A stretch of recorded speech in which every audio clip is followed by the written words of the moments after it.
Гүзәл Уразова белән Илдар Хакимов бер ел буе гастрольләрдә йөрмәячәк, чөнки аларның 3нче балалары дөньяга килде. Уллары Сәмир туганга бүген 10 көн.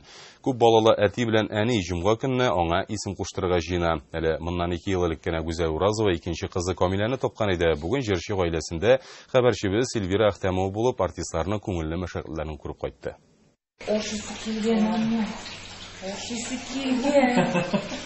Он көнлек Сәмиргә исемне әнисе уйлап тапкан, әти кеше хуплаган. Бу гаилә өчен ир бала тансык.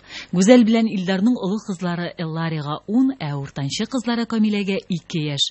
Илдарның билгеле инде шатлыгы эченә сыймый. 12 ел малай көткән бит.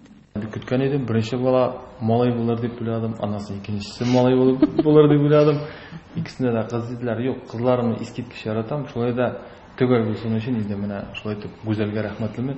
Гаиләдә тиз арада 3нче бала да туар дип җырчы ир белән хатын билгеле инде уйламаганда. Ә менә концертта бер тамашачы мондый шатлык буласын аларга алдан ук әйтә. Башкортстанда концерт бара. 10нчы сезонда иде бу. Инде бер концерттан соң бер бабай килде дә, зур яшьтә генә бабай, менә концерттан бу җирен булай эшләргә кирәк дип сөйләде нәрсәдер, шуннан соң миңа әйтә. Сезнең күптән түгел малай да туачак әле диде дә куйды бу. Мин аңламадым. Малай туачак ди. Минем әйтәм, бу хәл булырга мөмкин түгел. Безнең яңа кызыбыз яңа туды, мин әйтәм. Бу бернинди планга да башка да сыймый торган әйбер дип.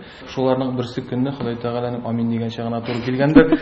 3 баланы тәрбияләү бигрәк тә берсеннән берсе кичкенәне җиңел түгел. Ләкин Гүзәл Уразова мондай авырлыктан курыкмый.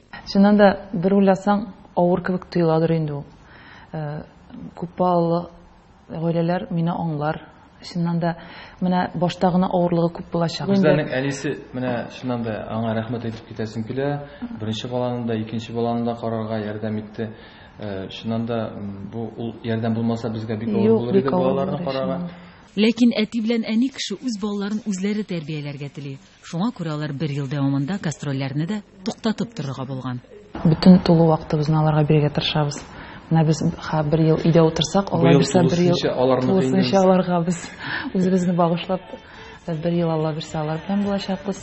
Язгы ташты кавыштырды, бердәм булгач безнең теләкләр, бер-беребезгә терәк булып, мәңге бергә тисен йөрәкләр, бер-беребезгә терәк булып. Эльвира Әхтәмова, Сергей Малыгин, Яңа Гасыр каналы.